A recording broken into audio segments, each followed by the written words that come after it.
Paling tidak mulai harimu baca Quran, tutupi harimu dengan baca Al-Quran. Pertanyaan saya kepada jemaah, sibuknya apa? Membebaskan negara Palestina.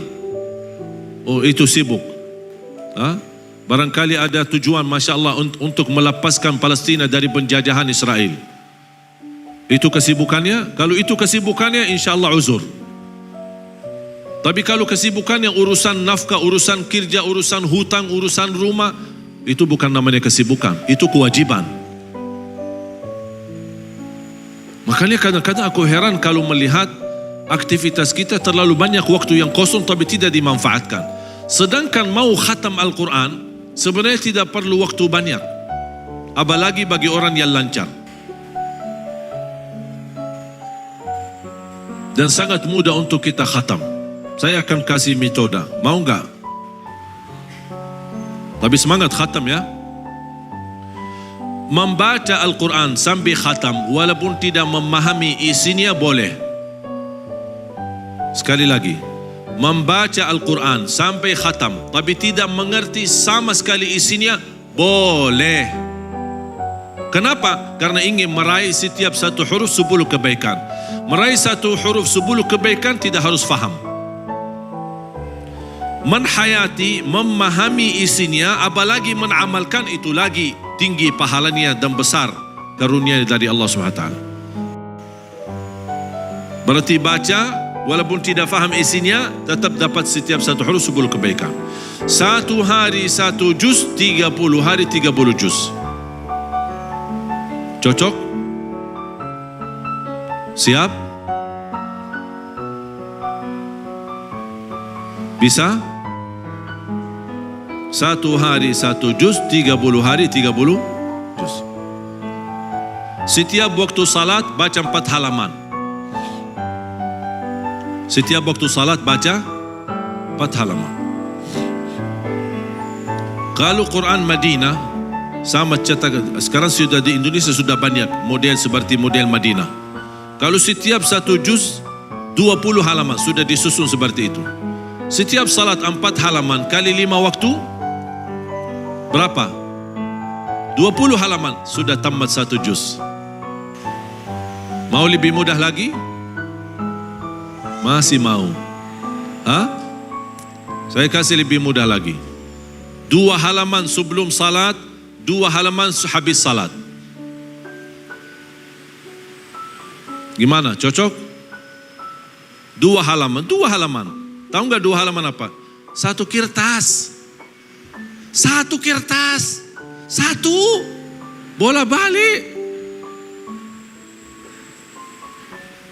Sebelum salat, lanjut lagi 2 halaman, satu kertas, habis salat. Mohon maaf jemaah sekalian, memperhatikan Al-Quran butuh tekad yang tinggi. Harus memiliki gairah dan jiwa yang semangat. Wallahi manfaatnya banyak untuk kita kalau kita dekat sama Al-Quran. Dan kenikmatannya sangat luar biasa. Mau bilang apa sama Allah kalau sudah lewat 1 hari belum baca Quran, belum khatam Al-Quran? Saya apa uzur saya? Ya Allah maaf saya sibuk dakwah, itu bukan uzur.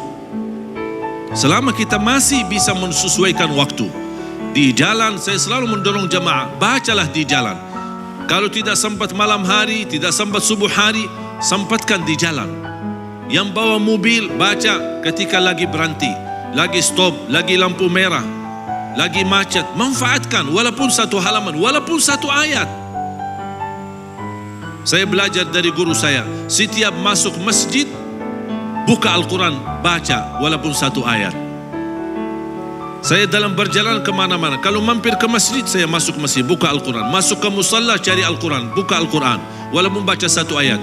Kata guru saya tanya, kenapa? Kata beliau, supaya memperbanyak saksi Al-Quran di bumi. Jadi di mana-mana kita punya saksi Al-Quran. Makanya saya selalu mendorong jamaah sekalian. Saya harap kalau orang tua yang merasa dirinya gagal menjadi penghafal Al-Quran, jangan gagalkan anakmu penghafal Al-Quran. Kalau itu pun tidak berhasil, jangan tidak ada sesuatu dalam perjuanganmu yang menjadi saksi baik, walaupun dari segi hartamu, wakafmu, zakatmu, sedekahmu, supaya kita datang di hari kiamat, mohon maaf ya Allah, saya belum bisa menghafal Al-Quran, anak saya belum bisa menghafal Al-Quran, tapi hartaku, sedekahku menjadi saksi baik untuk mendorong Al-Quran, menolong Al-Quran, membina para penghafal Al-Quran. Mudah-mudahan lewat saksi harta kita, zakat kita, sedekah kita menjadi saksi baik dan mendapat syafaatnya Al-Quran.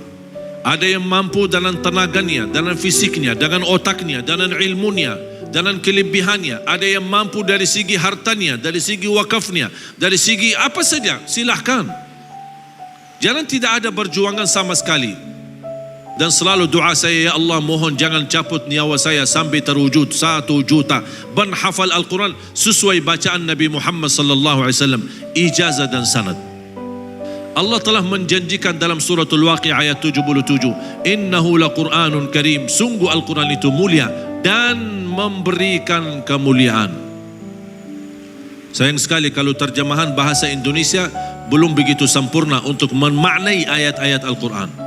Dan belum ada bahasa yang sempurna yang bisa menartikan Al-Quran selain bahasa Arab. Kalau bahasa Indonesia silahkan buka terjemahan bahasa Indonesia atau di HP, di aplikasi. Innahu laqur'anun karim, artinya sesungguhnya Al-Quran itu sangat mulia, atau sesungguhnya bacaan ayat Al-Quran sangat mulia. Ini makna yang belum cukup, belum sempurna. Tapi makna yang sempurna, innahu laqur'anun karim, sungguh Al-Quran sangat mulia dan memberikan kemuliaan. Banyak kemuliaan yang kita dapat. Setiap satu huruf 10 kebaikan. Kita hanya berkenan berteman sama Al-Quran di dunia. Berteman, tahu enggak berteman? Teman akrab, teman dekat, teman sejati. Jadikan Al-Quran temanku. Apa tugas kita? Hanya berteman sama Al-Quran di dunia. Cuba apa yang akan dibalas oleh Al-Quran. Akan Al-Quran berkenan temani kita di dunia. Akan Al-Quran temani kita saat sakratul maut. Akan Al-Quran temani kita saat kita di dalam kuburan menghadapi mungkar nakir. Al-Quran akan temani kita saat dibangkit oleh Allah hari kiamat. Al-Quran akan temani kita saat kita dihisab. Al-Quran akan temani kita saat kita jalan di atas sirat menuju surga. Apakah begitu menuju surga Al-Quran melepas? Tidak. Al-Quran akan temani kita sampai masuk surga. Apakah begitu masuk surga sudah Al-Quran meninggalkan kita? Tidak. Bahkan Al-Quran temani kita sampai naik ke darjat tertinggi di surga Allah. Qala Rasulullah sallallahu alaihi wasallam, yuqalu liqari'il Quran, iqra warqa warattil kama kunta turattilu fid dunya fa inna manzilataka 'inda akhir ayatin taqra'uha. Qala Rasulullah sallallahu alaihi wasallam bersabda, nanti di hari kiamat di dalam surga, para pembaca Al-Quran Allah perintahkan mereka, bacalah, naik posisimu, bacalah dan tertil sebagaimana kamu tertil di dunia, dan naik derajatmu di dalam surga sampai meraih derajat yang tertinggi di dalam surga. Qalat Aisyah radhiyallahu anha, kata Siti Aisyah radhiyallahu anha diriwayatkan Imam Muslim, jumlah tingkatan-tingkatan di dalam surga Allah sesuai jumlah ayat Al-Quran. Oleh karena itu tidak ada di dalam surga Allah yang lebih tinggi daripada Ahlul Quran. Coba bayangkan, ini salah satu kemuliaan. Kita hanya berkenan teman sama Al-Quran di dunia. Coba bagaimana Al-Quran akan temani kita sampai insya-Allah ke Firdaus al-A'la, darajat yang tertinggi di dalam surga Allah Subhanahu wa taala bersama Nabi Muhammad sallallahu alaihi wasallam. Makanya Rasul mengajarkan, idza sa'altumullaha al-jannah fas'aluhu al-firdaus al-a'la. Kalau memohon kepada Allah surga, jangan minta surga biasa saja. Tapi Rasul mengajarkan selalu memiliki jiwa semangat, mengharap yang tertinggi bukan yang biasa. Sambil Rasul mengajarkan kalau memohon surga, mintalah Firdaus al-A'la. Apa itu ya Rasulullah Firdaus al-A'la? Derajat yang tertinggi di dalam surga Allah. Jangan ada orang berdoa, ya Allah saya masuk surga walaupun dekat pintu dah apa-apa. Kok doanya begitu sih? Yang lebih parah, saya pernah mendengar seorang berdoa, ya Allah kalau saya masuk surga, alhamdulillah, jazakallah, ya Allah saya doa, alhamdulillah bisa menjadi mulia di dalam surga. Tapi ya Allah kalau ditakdirkan masuk neraka, tak apa-apa, saya ikhlas. doanya macam itu. Sama ada seorang sahabat pernah berdoa di hadapan Rasulullah SAW, Allahumma ghfirli in syi'it. Ya Allah, ampunilah kalau dihendaki. Artinya kalau bahasa awamnya, kalau tidak mau ya Allah tidak apa-apa. Ya Allah ampuni, kalau mau tidak mau tidak apa-apa. Kok doanya begitu? Rasul marah. Langsung lugur dia. Kalau berdoa, azamlah doa dalam doamu. Allahumma ghfirli, bukan Allahumma ghfirli kalau mau, kalau tidak mau tidak apa-apa. Kata berazam, kita tidak bisa maksa Allah untuk menijabah, tetapi Allah senang sungguh-sungguh dalam doa kita. Ya Allah, mohon ampunilah segala dosaku. Ya Allah, jadikan aku ahli surga. Ya Allah, saya tidak mau jadi ahli neraka. Saya tidak ridha jadi ahli neraka. Doa, minta sama Allah. Rabbana atina fid dunya hasanah wa fil akhirati hasanah wa qina azaban nar. Belum lagi kemuliaan kita meraih dari Al-Quran. Anak-anak kita penghafal Al-Quran akan menghadiahkan 2 mahkota untuk kedua orang tuanya. Belum lagi syafaat Al-Quran. Banyak luar biasa manfaat daripada Al-Quran. Al-Quran bertunjuk. Al-Quran obat, menyembuhkan segala penyakit. Al-Quran berkah. 1 ayat saja dalam Al-Quran bisa menjaminkan kita masuk surga. Rasulullah sallallahu alaihi wasallam bersabda, "Man qara'a ayatal kursi dubura kulli salatin, laisa bainahu wa bainal jannati illa an yamut." Barang siapa yang membaca ayatul kursi setiap habis salat, tidak ada yang mampu menghalanginya untuk jamin masuk surga. Tidak ada yang mampu menghalanginya untuk menjaminkan masuk surga. 1 ayat ayatul kursi jaminan masuk surga. Ini baru 1 ayat. Kira-kira gimana suratul Baqarah seluruhnya? Gimana 30 juz? Rasulullah sallallahu alaihi wasallam bersabda, "Alaikum bi suratil Baqarah fa inna akhdhaha barakah wa tarkuha hasrah wa la tastati'uha al-batala." Ambillah suratul Baqarah. Bacalah secara rutin suratul Baqarah. Barang siapa yang membawa suratul Baqarah, dia akan membawa keberkahan. Siapa yang tidak mau berkah hidupnya, berkah hartanya, berkah rizkinya, berkah keluarganya, berkah keturunannya, berkah usahanya, berkah kesehatannya, berkah umurnya, bahkan berkah ibadahnya. Berkahnya dengan baca suratul Baqarah rutin. Saya punya ibu, subhanallah, rutin setiap hari khatam suratul Baqarah. Setiap hari. Biarpun baca yang lain, tilawah-tilawah yang lain, tapi tetap sebelum melanjutkan tilawahnya, dia baca Al-Baqarah sambil khatam, baru lanjut bacaan yang lain. Karena keberkahan suratul Baqarah itu luar biasa. Al-baitul ladzi tuqra'u fihi suratul Baqarah yafirru syaitanu min. Rumah yang di dalamnya dibacakan suratul Baqarah, syaitan bakal lari, kabur. Karena syaitan tidak bisa bertahan di dalam rumah yang dibacakan dalamnya suratul Baqarah. Kalau syaitan tidak ada, berarti penggantinya malaikat.